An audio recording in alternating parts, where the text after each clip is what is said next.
Hello guys, নমস্কার।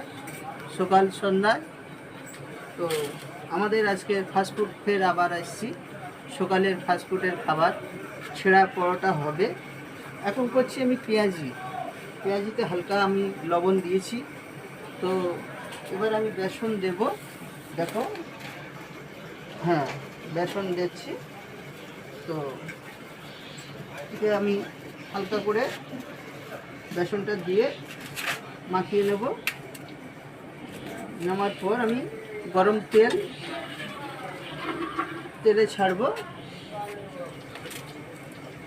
তো আমাদের এই ছোট্ট সকালের শর্ট ভিডিও আপনাদের কেরম লাগলো?